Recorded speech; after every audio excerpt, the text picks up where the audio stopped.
आप सभी श्रोता मित्रों को हार्दिक नमस्कार। प्रस्तुत है संतोष गोयल जी द्वारा लिखित कहानी जड़ें। रुक नहीं सकती नगमा, आज रुक जाओ, मुझे भी कुछ तुम्हारी तरफ का काम है। कल साथ चलूँगी, मेरा काम भी निपटवा देना, वही अंगूठियाँ बनवाने का। मैं अभी अभी विदेश से 5 वर्ष बिताकर लौटी थी। पिछली कड़ियाँ मिलाने की कोशिश के तहत ही उस दिन नगमा को सपरिवार घर बुलाया था। अभी तो बीते वक्त की खाइयाँ भरी भी न थी कि जाने का वक्त हो गया था। तभी तो रुकने का इसरार किया था। सुझाव सबको सूट कर गया और नगमा रुक गई। नगमा मेरी मित्र थी, ऐसी मित्रता जिसे समय और परिस्थितियाँ खंडहर नहीं बनाती। एमए से चली आ रही मित्रता की कड़ियाँ परत दर परत गाढ़ी और पक्की हो गई थीं। इतनी पक्की कि वक्त के अंतराल व दूरियों से भी बेअसर थीं। ऐसी दोस्तियाँ जंग न पकड़ पाती हैं। मिले न मिले, जहन के किसी कोने में दोस्त होने का सुरक्षा कवच थामे रहती हैं। सालों बाद अचानक फ़ोन की बातचीत से ही दोनों एक दूसरे से बंध जाते हैं। एक बेटी प्यारी गुदगुदी रोई के गोले सी कि माँ बन गई। फिर फ़ोन पर ही, बिटिया 3 बरस की हो गई है, तेरी तरह बातूनी है। और बेटे के जन्म की खबर भी ढेर सी बधाइयों के साथ फ़ोन पर ही मिल गई थी। बस यह थी कुछ फ़ोन पर की बातचीत, मानो फ़ोन न हुआ आकाशवाणी समाचार हो गया। फिर एक दिन अचानक नगमा की बिटिया सबा के विवाह का कार्ड मिला, तब मुलाकात हुई। हाय नगमा, कितनी मोटा गई है। लगती एक भारी भरकम सास। विवाह के रस्मों रिवाज और मेहमानों की देखभाल में फंस नगमा, आओ बैठो, कैसी हो, खाना खाया, दूल्हा कैसा है। अच्छा, ये है साहिल और सना, इतने बड़े हो गए। जानते हो मुझे, मैं तुम्हारी खाला हूँ, पर ये क्या जाने। वे खुद ही से बात करते करते किसी और मेहमान की अगवानी करने चली गई। फिर मिली तो बेटे के निकाह के मौके पर और सामान्य बातचीत के बाद। अब बनी असली सास। दामाद तो अपने घर में रहता है, हर रोज़ की टकराहट ही नहीं, पर बच्चू अब बहू आई है, रोज़ रोज़ का साथ टकराव और झाएँ झाएँ के पूरे मौके। सारे खिड़कियाँ झरोखे कोनों कुचीलों के साथ खुले हुए पड़े होंगे। देखते हैं। कंधे झटका दिए थे उसने। वक्त बीता पता ही न चला। बच्चे जब छोटे होते हैं तब वक्त का पता ही कहाँ चलता है। समय धावक गति से निकल गया। न नगमा को पता चला न मुझे। वो तो दादी नानी बनकर निश्चिंत भाव से अपने घुटनों की जकड़न, ब्लड प्रेशर की मारामारी, पति के स्वास्थ्य की अनेक चिंताओं में डूबती उतराती रही थी। और मैं बच्चों को विदेशों में मिली बड़ी बड़ी नौकरियों की मजबूरी से विदेश भेजकर अपने अकेलेपन को झेल रही थी। बच्चों के होने का मनोविज्ञान भी अजीब है। होते हैं तो उनकी बढ़ती मांगों, आलोचनाओं, गड़बड़ झालों, कभी काम न करने का तनाव, कभी काम न होने की स्थिति पर झुंझलाती रहती, पर न होने पर घर काटने को दौड़ता। उनकी मांग ही न होती तो रसोई घर सूना पड़ा रहता, घर ज्यों का त्यों पड़ा रहता। न बिखरना, न संभालना, न सब्जी लाने की भाग दौड़, न बनाने का ताम झाम। धूल मिट्टी तक घर में घुसने का साहस न करती। विदेश से आकर तो यह अकेलापन और सालने लगता था। तभी नगमा को परिवार सहित बुलाया था और फिर रोक भी लिया था। प्रोग्राम के अनुसार अगले दिन नाश्ता वगैरह निपटा कर निकल पड़े। कहाँ जाने का है? मलीबाड़ा। ये कौन सा बाड़ा है? क्या यहाँ कभी माली रहते थे? ये तो नहीं पता, पर इतना ज़रूर पता है कि इन 2-4 फीट की गलियों में अब तो कोई बाग बगीचा नहीं बन सकता जो माली की ज़रूरत महसूस हो। पहले चाहे रहा हो कभी। नगमा ने ऐसे कहा जैसे इतिहास की विशेषज्ञ हो। अचानक पुरानी दिल्ली का दौरा किया जाए वाला भाव जोर मारने लगा। अभी कुछ दिन पहले ही दिल्ली एक शहर नामक किताब पुस्तक मेले में देखी थी। आज उसे खरीद कर पढ़ने का मन हुआ। दिल्ली की गलियों की यात्रा कितनी दिलचस्प होगी सोचकर एक अजीब सी खुशी मिली। यह सोचकर दुख भी हुआ कि अब ना तो पैरों में दम है न शरीर में खम। चलना कैसे होगा? पता नहीं दिल्ली की ये गलियां मेरी नज़र में उतर पाएंगी का प्रश्न बड़ा होकर सामने था। मन में कुछ निराशा थी, पर कुछ आशा भी जागी, क्योंकि प्रोग्राम माली बाड़े का ही था। थोड़ा सा रुककर नगमा बोली, अब तुम किस किस के बारे में जानने का इसरार करोगी और मैं किसके बारे में बता पाऊंगी? यहाँ तो हर गली में कूचा और कूचे में कटरा है। गली कूचा शब्द शायद बना ही ऐसे है। सोच भी सकता है कोई कि एक कटरे में हजारों दुकानें हैं और उनमें करोड़ों का माल भरा पड़ा है। साड़ियाँ, गर्म कपड़े, टेरिकॉट, गोटा जरी, किमखाब, जरदोजी, साज सज्जा के सामान, मसाले, तरह तरह के। एक अजब कसीदाकारी सी। यह पुरानी दिल्ली की गलियां कूचे नहीं हैं सिर्फ ये तो एक इतिहास, भूगोल, एक अजायब घर है। ये तो कदमों के नक्शे हैं। हर नक्श की एक कहानी है, एक गाथा, बहुत लंबी चौड़ी गहरी।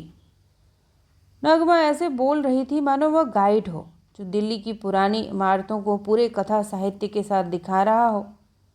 अब देखिए मेम साहब, यह है मुगल कसीदाकारी का नमूना। दूर से देखो तो कढ़ाई लगे, पास आओ तो एक कुरान की आयतें। इधर आइए, ये देखिए लाल किला, वो दिल्ली दरवाजे पर लगे 2 हाथी दिख रहे हैं। पहले यहाँ 2 राजपूत बहादुरों की मूर्तियाँ लगी थीं, जयमल और फत्ता, जो 2 हाथियों पर सवार थे जिन्हें औरंगजेब ने तोड़ दिया था। बाद में ये केवल हाथी बनाए गए। और यह है नौबत खाना, यहाँ शाही बैंड बजा करता था। इतवार सूरज का दिन और शनिवार राजा के जन्मदिन, आदि जाने कितने किस्से।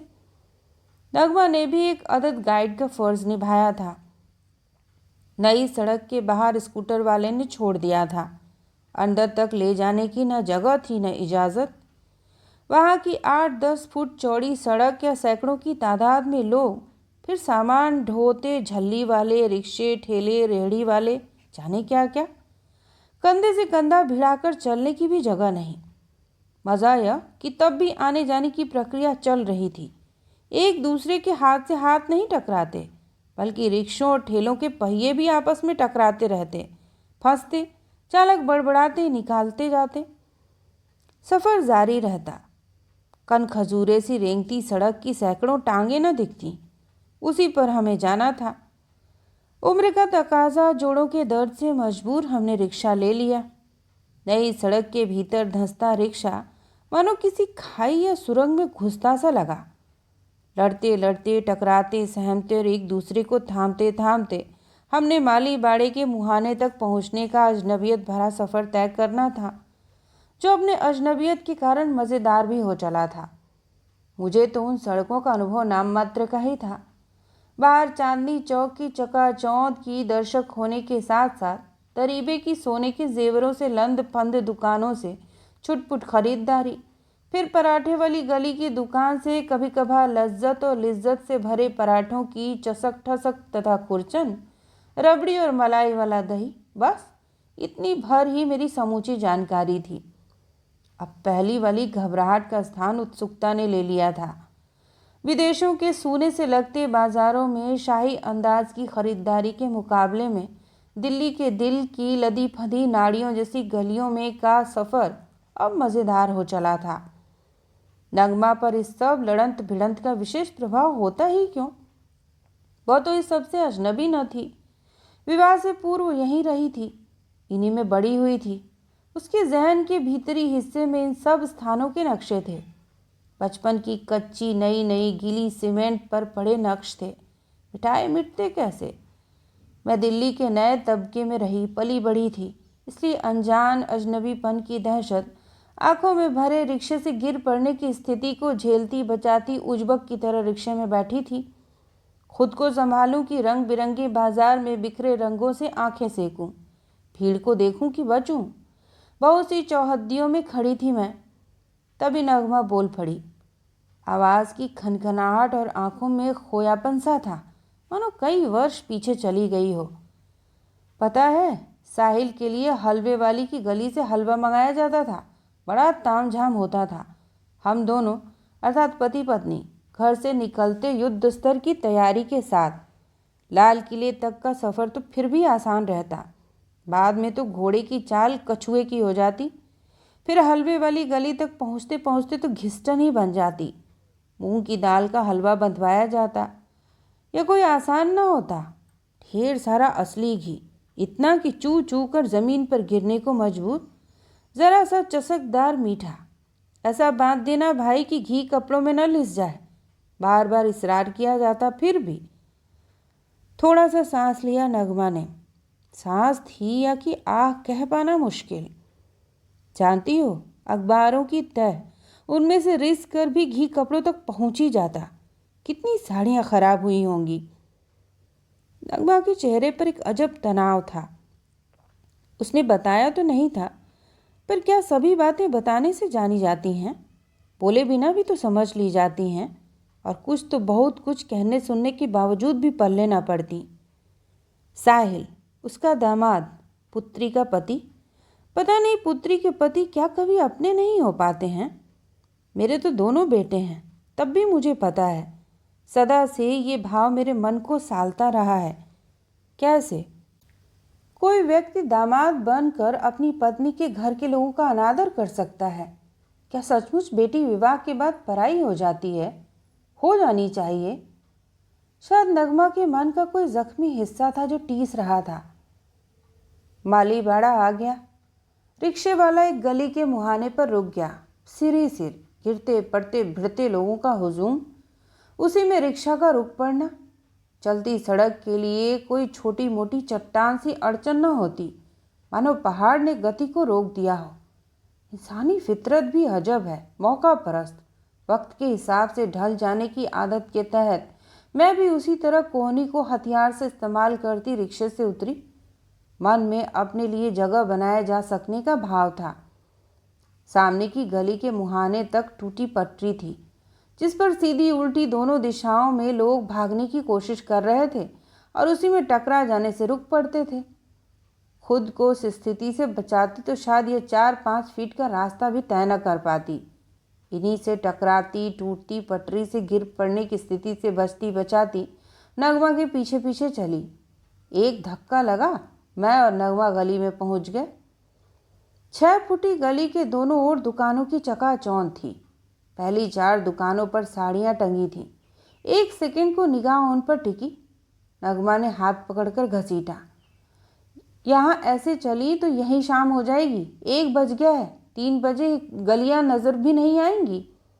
अभी तो चलना मुश्किल है, फिर रुक पाना भी ना हो पाएगा। भागती दौड़ती घिसटती मैं नगमा के पीछे पीछे चल दी। तिथरती चप्पल घिसटती नगमा का भारी भरकम शरीर पीछे पीछे बढ़ती चली जाती। भीड़ की कल्पना से डरती सहमती मैं थी। अचानक नगमा किसी दरवाजे में घुस पड़ी। मैं भी पीछे पीछे घुसी, पर वह तो एक और गली थी। अब वो 6 फुट की गली 4 फीट की हो गई थी। मकानों की ऊंचाइयों के कारण भी और ऊपर की मंजिलों में लिंटन डालकर दोनों ओर से 1-1 फुट बढ़ाकर गली की ऊपर की चौड़ाई 2 फीट कर दी गई थी। सिर उठाकर ऊपर देखा तो लगा कुछ गिर पड़ेगा। चक्कर सा आ गया। गली में रोशनी की इतनी कमी थी कि नगमा दिख नहीं पड़ रही थी। साथ की दीवार थामकर मैं आगे बढ़ रही थी।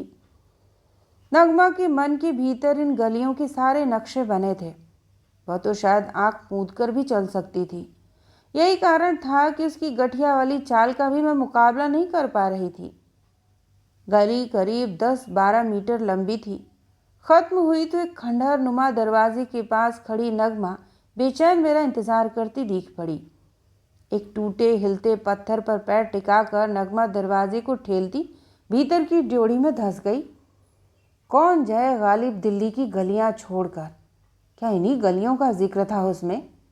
एक मोटी नस से छोटी बारीक होती नसों में जैसे खून बहकर शरीर को ताकत देता है, क्या ऐसी हैं ये गलियां? 8-10 फीट से 6 फीट, फिर 4 फीट तक होती हैं गलियां। क्या दिल्ली के खून में खून का दौरा करती नसें हैं? शायद यही होगा। कौन नसों के छोटे या बड़े होने का प्रश्न चिन्ह लगाता है या लगा सकता है? बस हैं तो हैं। दरवाजे के भीतर घुसी तो रोशनी बिल्कुल नदारद। नगमा ने हाथ पकड़कर सीढ़ियाँ दिखाईं। ऊपर से झांकती हल्की झीनी सी रोशनी अब दिखी तो सीढ़ियाँ भी साफ हुईं, 12-12 इंच ऊंची। कहाँ गया हमारा वास्तु विज्ञान, जिसके अंतर्गत चढ़ने में पैर आसानी से मोड़ पाएं और घुटने पे जोर न पड़े सिखाया जाता है। पूरा पैर ऊपर रख कर सारा वजन घुटने पर डाल पूरा शरीर उठाकर दूसरा पैर सीढ़ी पर रखने में पूरा एक्रोबेटिक करना पड़ा। तब कहीं जाकर पहली 6 और थोड़ा मुड़कर बनी 4 सीढ़ियाँ पार करनी पड़ी। सीढ़ी के ख़त्म होते ही बाईं ओर 2 फुट चौड़ी एक गलियारी सी थी। क्या गणित है! मुझे हंसी आ गई। 10 फुट से शुरू होकर ये गलियां धीरे धीरे कम होती 2 फुट पर पहुंच गईं। अब तक तो मुझे अपने दिल्ली ज्ञान के झूठा होने का एहसास हो गया था। रिंग रोड पर 80 की गति से मारुति कार चलाने वाली मैं और दिल्ली की सभी कॉलोनियों का ज्ञान भ्रम साबित हो उठा था। मैं आसमान से पाताल में गिर पड़ी थी। इस 2 फुट की गलियारी से ज़रा आगे बढ़े तो एक दरवाज़ा था। दरवाज़ा भी 4 या 4.5 फीट ऊंचा होगा। उसमें सिर झुकाकर ही अंदर घुसा जा सकता था। वहां पहुंचे तो लगा शायद मंजिल पर पहुंच गए हैं। क्या यही हीरों की जड़ाई होती है? मेरे कथन में प्रश्न से अधिक आश्चर्य था।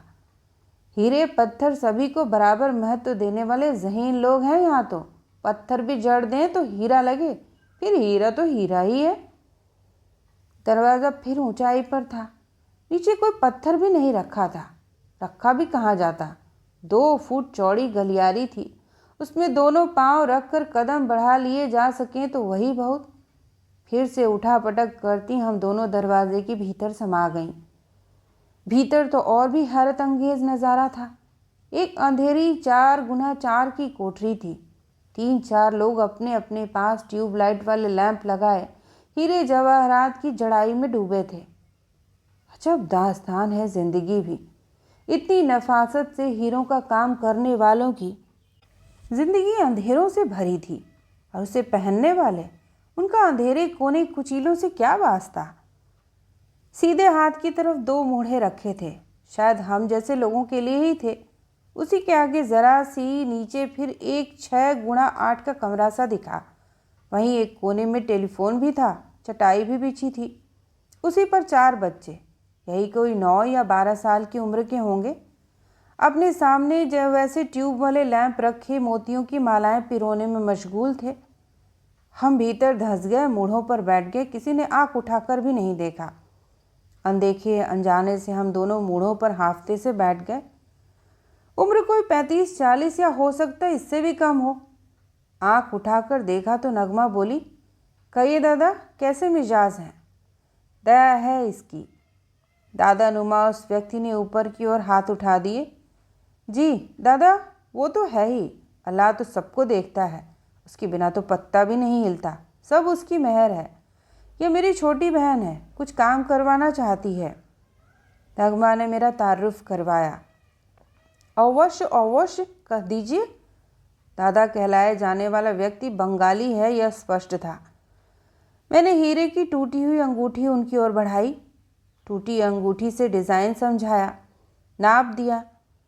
तब तक नगमा मोती पिरोते बाल परिवार की ओर मुखातिब होकर उनका हालचाल पूछने लगी। मेरा ध्यान उन बच्चों की वजह से अपनी अंगूठी में नहीं लग पा रहा था। ये ज़रा ज़रा से बच्चे जिनकी आवाज़ भी अभी नहीं फटी, जिनके चेहरे पर मूँछों दाढ़ी की रेखाएं भी अभी नहीं फूटी हैं, इतने बारीक नफीस काम में जुटे अपनी आंखें फोड़ रहे थे। हम पहुँचे ही 1 बजे के बाद थे। तब तक बहुत सी पिरो दी गई मालाओं के ढेर लग चुके थे।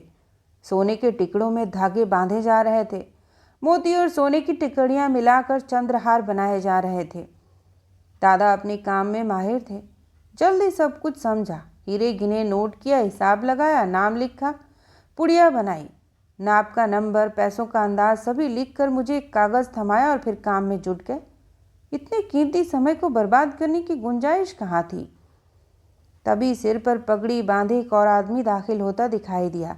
उसने अपनी चमरौधा कोने में उतारा और भीतर धंसने लगा तो नगमा चहक उठी। आदाब ताऊ, कैसे मिजाज हैं? आहा नगमा बेटी, थारी दुआ हैगी। कैसे हैं सब? बेरा है तन्ने? तेरा भाई जो पिछली बारियों मिलिया था, विदेश चल गया। वाई के कमे अमरीका? अच्छा, क्यों ताऊ? अरे या ही मोती सोने का काम करने की कोशिश कर रहा था। कोई जान पहचान वाला था, उसने ही बुला लिया। अच्छा, आपको कैसा लग रहा है ताऊ? के बताऊं बेटी, इन बच्चा ने तो जानना ही पड़ेगा। अपना तो गुजारा हो गया इस गुचकुलिये में, यूँ ही मर जावेंगे, वहाँ तो खुली हवा में सांस ले लें। मैं चुपचाप दोनों की बातें सुन रही थी और उन बच्चों की स्थिति को देखकर अंदर ही अंदर सुलग भी रही थी। तभी नगमा बोली, ताऊ ये मेरी छोटी बहन है, अदब पढ़ाती है यूनिवर्सिटी में। बहुत अच्छा, बेटियां पढ़ लिख लें तो अच्छा लागे है, अब तो ज़माना बदल गया हैगा। और ताऊ एक सीढ़ी नीचे उतरे और छोटे से कमरे में जाकर बैठ गए। भाषा से हरियाणा के हैं लग उठा था। अब उनके साथ साथ ध्यान कमरे के और कोनों की ओर गया। कमरे के साथ जुड़ा एक खंभा बाहर की ओर निकला दिखा, वैसा एक खंभा दूसरी ओर भी था। ध्यान से देखने पर पता चल रहा था कि यह खंभा वास्तव में ऊपर की मंजिल की चूल थी, जो एक सिरे से दूसरे सिरे तक जुड़ी होगी। वक्त बीतते न बीतते यह चूल बनती इमारत के साथ टूट गई थी। मुझे हैरानी भी हुई और डर भी पैदा हुआ। बिना चूल के इस कमरे में बैठे लोगों का हश्र सोचकर रीढ़ की हड्डी में एक सुरसुरी सी हुई। जा सूरज की रोशनी समेट ला आँखों में, नज़र साफ हो जाएंगी। बैठते बैठते यह बात मोती पिरोते उस सफ़ेद कमीज़ वाले लड़के से कही थी और मैं सोच रही थी, देखें क्या गुजरे हैं कतरे पे। मोती होने तक जिसने ये बात कही थी वो मियाँ जी किस्म के व्यक्ति थे। खुले पैचों का पजामा, ऊपर मटमैली सी लंबी कमीज, सिर पर टोपी, मुंह में पान। कब उस कमरे में दाखिल हो गए थे मैं देख ही नहीं पाई थी। शायद कतरे के खाक हो जाने में डूबी थी। उन मियाँ जी ने भीतर आते ही उस बच्चे को आंख मिचमिचाते देख लिया था। तभी बोले थे। बैठते बैठते उनकी निगाह हम पर पड़ी। अरे बाजी आदाब, कैसे मिजाज हैं? शुक्र है अल्लाह का, आप कैसे हैं मियाँ जी? नगमा ने पूछा था। जी बस सब दुरुस्त है, उसका रहमो करम रहना चाहिए। मैं उस 6x8 के कमरे में 6 जनों को काम में मशगूल देखकर भौचक थी। तभी नगमा ने पूछा, ये बच्चे नए दिख रहे हैं? हाँ बाजी, सभी अपने ही रिश्तों से हैं। गली गली मारे फिरे थे मर्दुए, मदरसे भी न जावे थे। रिश्ते में कोई भतीजा कोई भांजा हैगा। पहले घर में ही कराऊं था पर टिकते न थे। ज़रा सा इधर उधर हुए तो ये जा वो जा बस। मियाँ जी कनखियों से मेरी ओर देखकर चुप हो गए। पर ये सब तो बहुत छोटे हैं, कम उम्र के हैं ना? मुझसे कहे बिना न रहा गया। है तो बहन, पर क्या करें, ससुरे न पढ़े न काम करें।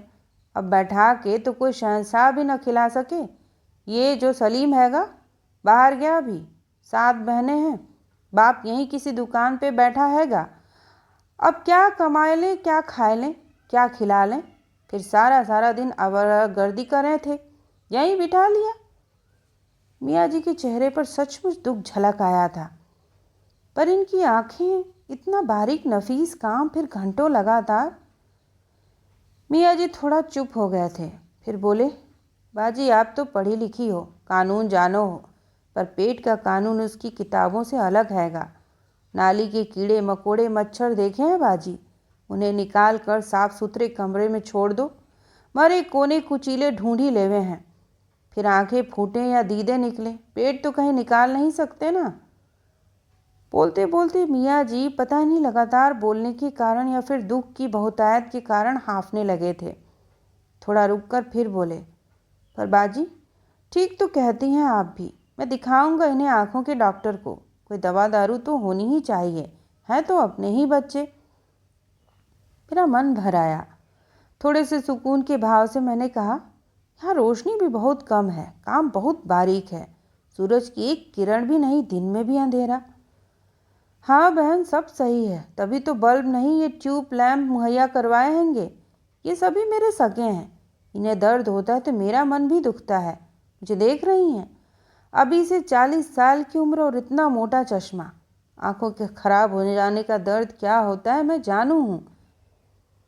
मियाँ जी दोहरे दर्द से तड़प से गए। नगमा ने मरहम पट्टी करते हुए कहा, माफ़ कीजिए मियाँ जी, ये मेरी छोटी बहन यूनिवर्सिटी में अदब पढ़ाती इसलिए इतना बहस मुबाहिसा कर रही है। मैं न तो उनके ज़ख्म कुरेदना चाहती थी, न उनकी दुखती रग पर हाथ रखना चाहती थी। किताबी और अखबारी पढ़ाई के अनुसार यही जानती थी कि बाल मजदूरी गुनाह है और इसे करवाने वाले को सज़ा मिलनी चाहिए। अभी पिछले दिनों ही दिवाली पर पटाखे न चलाए जाने का अभियान किया गया था। स्कूल के बच्चों ने अनेक तरीकों से यह बात लोगों तक पहुंचाई थी। कारण था कि पटाखों की सभी फैक्ट्रियों में काम करने वाले ये खेलने खाने की उम्र के बच्चे कैसे आग के गोलों के आगे बैठे जिंदगी बिताते हैं। समस्या का कानूनी हल कुछ भी हो, यथार्थ तो कुछ और ही था। और फिर कितना कड़वा था। कानून सिर्फ एक मीठा मुलम्मा था, शुगर कोटिंग मात्र। पटाखों के ढेर पर बैठे, कार्बन फांकते या फिर मोतियों के ढेर पर बैठे आंखें फोड़ते इन बच्चों की स्थिति में सच में कोई फर्क ना था। पता नहीं इन्हें कोई रोशनी की जगह क्यों नहीं मुहैया करवाई जा सकती, क्यों कोई उन्हें खुली धूप और हवा नहीं दे सकता। मियाँ जी माफ़ कीजिएगा, अब तो शहर इतने फैलते जा रहे हैं, आप लोग अभी भी अंधेरे गलियारों से ही क्यों जुड़े हैं। चाहता तो मैं भी हूँ कि यहाँ से कट जाऊँ, बहुत बार चाहता हूँ, इसके लिए बहुत बार बहुत कोशिशें भी की हैं। पर इन गलियों में कितनी सुरक्षा का एहसास होता है। अपने आसपास की कॉलोनियों और फार्म हाउस की खबरें तो पढ़ी ही होंगी, रोज का अखबार उसी से भरा रहता है। मेरी आंखों के सामने पिछले दिनों की अखबार की खबरें घूम गईं। पहले कभी तीसरे पन्ने की खबरें अब पहले पन्ने की हो गई थीं। आज हम किस दहशत और सुरक्षा के बीच जीने लगे हैं। मियाँ जी ने ही मुझे चुप देखकर कहा, हमारा काम ही ऐसा है बाजी, इतनी कीमती जेवर हमारे यहाँ पड़े रहते हैंगे, कुछ हो हवा जाए तो खुद को बेचकर भी चुका सकना नामुमकिन। हमेशा एक डर, एक भार सा रहता है सीने पे, सिर पर जैसे तलवार लटकी हो। यही इन गली गलियारों कोठरियों में जहाँ सूरज की किरण भी घुस न पाए, वहाँ पर भी ये काम करने के ढेर से जोखिम है। कहीं बाहर कैसे जाएं? 2 बजने वाले थे। उन बच्चों के द्वारा पिरोई मालाएं मन को लुभा तो रही थीं, पर मन का कोई कोना टीस भी रहा था। नगमा और मैं आदाब नमस्कार करती नीचे उतर आई थीं। सड़क वास्तव में अब नजर नहीं आ रही थी। कुछ खाने और चाय पी लेने के भाव से नगमा पराठे वाली गली की ओर चल दी। गालिब की उस दिल्ली को देखने की अजब उत्सुकता मन में जाग उठी थी। पूछने पर नगमा ने ही बताया, यह गली सीधा चलते जाओ तो किनारी बाजार से होती हुई दरीबा पहुंच जाती है। दाईं ओर ढेर से कटरे हैं, बाईं ओर पराठे वाली गली, शॉल वाली गली है, और भी जाने कितनी गलियां हैं, ढेर सी हवेलियां हैं। सामने दीख पड़ती एक हवेली की ओर इशारा करते हुए नगमा ने बताया, जानती हो, ये हवेली नहीं एक मोहल्ला है। हर हवेली एक पूरा हिंदुस्तान है जो जाति धर्म वर्ग किसी भेदभाव को नहीं जानता। अजीब बात है, जाति और धर्म के कारण होने वाले दंगों से अखबार भरे रहते हैं, पर यहाँ इन हवेलियों में बसते सैकड़ों परिवारों के बच्चों को खेलता देखकर यह पता लगाना मुश्किल होता है कि कौन किसके बच्चे हैं। कौन एक जुड़ा हुआ परिवार हो जिसमें आलू प्याज नमक चीनी तो नदी के पानी से इधर उधर जाते रहते हैं। MC लगाकर जुड़े हो मानो त्योहार सभी साझे हो जैसे।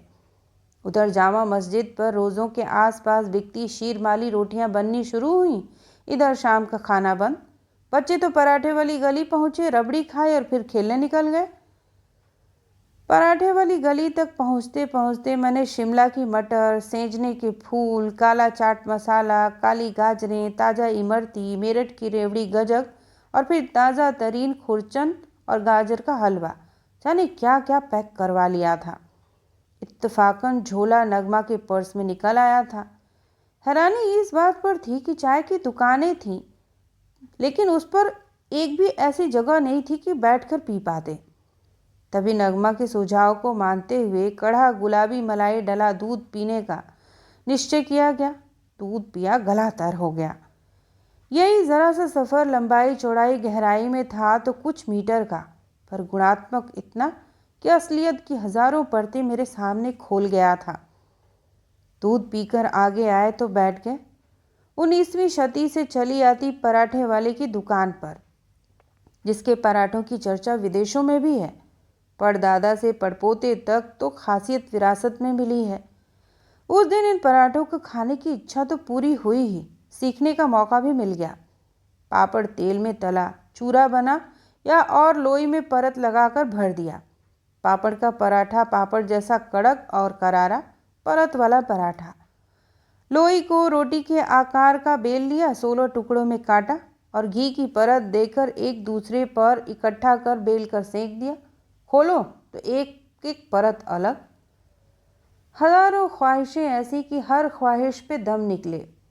किस किस ख्वाहिश को पूरा करती, वक्त ही कहाँ था। किनारी बाजार के गोटे किनारी से लदे फदे बाजार में घुसती, या फिर दरीबे के जेवरात के शो की सजावट देखती, या फिर कटरा अशरफी शॉलों वाला कटरा जाने कहाँ कहाँ। पिछले दिनों ही विदेश से लौटी थी। वहाँ 5 वर्ष बिताए थे। जीवन के सुख, घरों का वैभव, रहने सहने की ठाट बाट, कामकाजी मशीनें, चौड़ी साफ सुथरी गंदगी रहित सड़कें, कहीं धूल धक्कड़ का नाम नहीं। यानी कुल मिलाकर एक सुखद साफ प्रदूषण रहित जीवन। क्या अधिक सुखद, माधुर्य और मिठास के कड़वेपन का एहसास होता रहता था। इन गलियों गलियारों में पता नहीं क्या था जो जोड़ रहा था। हवाई जहाज की यात्रा करते हुए जिस परायेपन को महसूसा था, जो विदेशी जमीन पर मिला था, अब तक वह यहाँ समाप्त था। मानो मिट्टी गारे के नीचे दबी मेरी जड़ें थीं, जो मुझे वक्त बेवक्त ताकत देती थीं। लौटने का वक्त हो चला था। 4 बज चुके थे। ये 4-6 फुटी गलियां अब लोगों का हुजूम बन गई थीं। दिल्ली के दिल में खून का दौरा अपनी पूरी गति पर था। एक अजब सी शांति से पहले ही भाग दौड़ थी यह। इन गलियों के भीतर धंसना भी आसान न था, पर उनसे बाहर निकलना तो और भी मुश्किल हो उठा था। फिर बाहर निकलकर 3 व्हीलर पकड़ना, जाने कितनी मुश्किलें थीं, पर इतनी कठिनाइयों में भी मज़ा आने लगा था। ये कठिन सफ़र जानलेवा नहीं लग रहा था। विदेशों में अचानक अनेक मिली आसानियां भी नागवार गुजर रही थी, बोरियत की हद तक। और अब भीड़ के ताने बाने में फंसी मैं बिल्कुल बोर नहीं थी। शायद यही मेरी असलियत थी। यह सफ़र दिल्ली के दिल का नहीं था, चौक की चांदनी भरी सड़कों की चमक का नहीं था, माली बाड़े से लेकर किनारी बाजार तक के गली कूचों का नहीं था। यह कोई देह यात्रा नहीं थी। यह तो मेरे भीतर का सफ़र था। इसमें तो मेरी रूह धड़क रही थी, जिसे मैं जानती तक न थी। आखिर दिल के धड़कने का एहसास कहाँ होता है, वो तो जिंदा रहने की शर्त पर है। तो यह थी संतोष गोयल जी द्वारा लिखित कहानी। सुनने के लिए आप सभी का धन्यवाद।